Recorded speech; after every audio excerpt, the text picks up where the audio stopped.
Now, you must be asking, how does it work?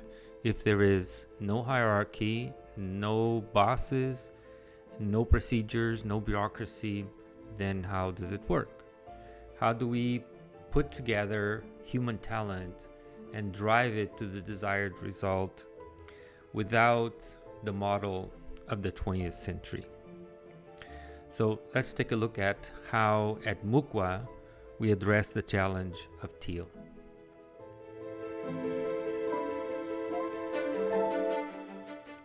At the heart of the Múcua model is the realization that a work environment is really a network of people who are communicating with each other. And what we have to do is structure things so that the ability to communicate and network in order to get things done is not encumbered by the organizational model, bureaucracy, intervention of leaders, and so on. The Múcua model then is a very simple model of a network of people communicating amongst themselves while they do work, where we are going to focus parts of the network so that it achieves the corporate goal. This diagram, which is drawn by software, represents one such network of people in the workplace.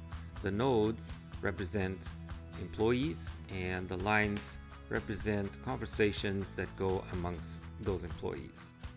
You will notice that usually around one employee, sometimes more than one employee, there are clusters of activity and communication amongst them. But if you zoom out a little bit, you're going to see larger clusters of groups of small clusters without a lot of communication amongst those clusters. If we look inside one of the smaller clusters, what we find is a number of individuals of different skills working together to perform a task or to achieve a goal. And this small group is what we call a pod. Of course, there can be many pods. Each one of the red circles is a pod.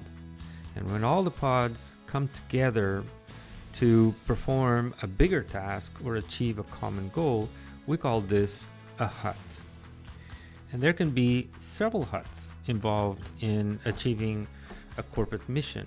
So all the huts together that achieve a corporate mission, we call this a village.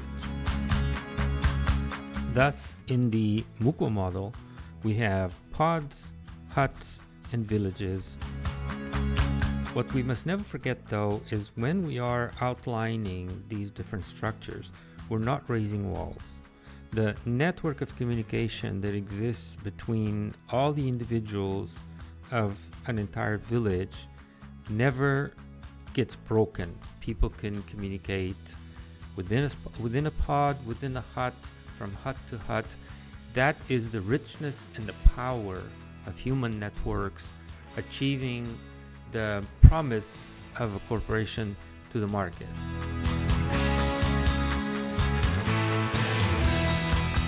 Let's take a look at an example of pods and huts.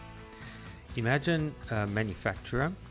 The manufacturer is going to have a group of people whose goal is to process customer orders and ship them and have them delivered on time. So that would be one pod. Manufacturers need to acquire raw materials and have them available for manufacturing. So that could be a second pod. And then you have the people who plan what manufacturing is going to do, what orders need to be addressed, or where inventory is needed. So that's another pod whose probably the main focus is supply chain management.